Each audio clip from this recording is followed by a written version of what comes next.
go past it. Matter of fact, I'm in conference. They was at war with the same people getting kicked out of Europe that decided to come over here. The scramble for the Americas, right? We believe that the United States of America is our government because that's what they told us. And it's an absolute fallacy. The United States is an interim government corporation established by royal powers in Europe that had nothing to do with natives of the land.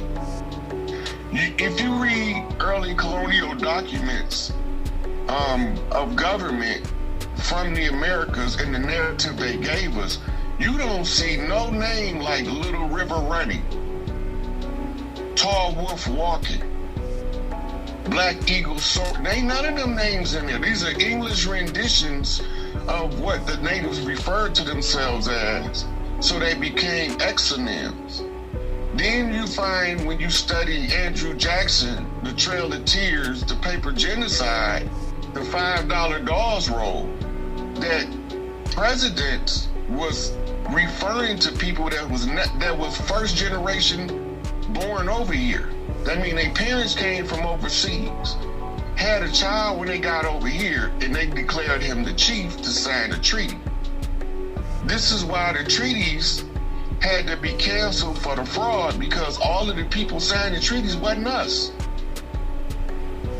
You go back to the American Revolution, and the narrative they gave us was that the colonists was fighting for their freedom from the King of England. Ain't that what they told us?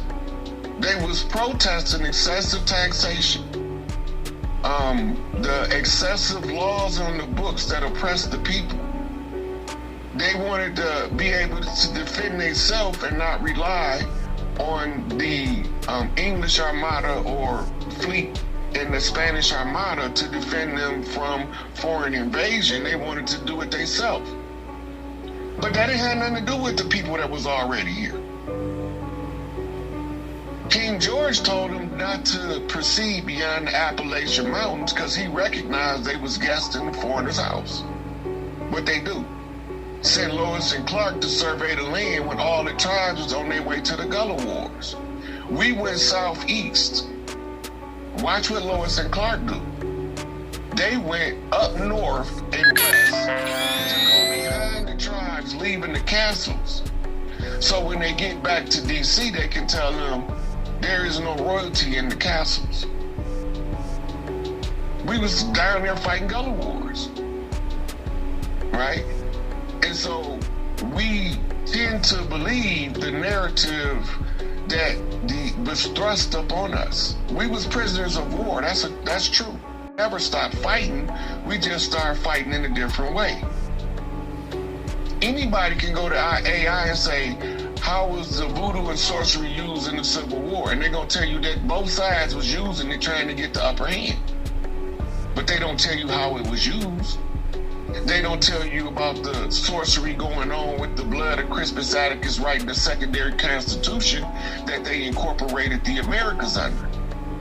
They had a 200-year lifespan, and the War 1812 gave them an extension. It's supposed to have been over in 1976.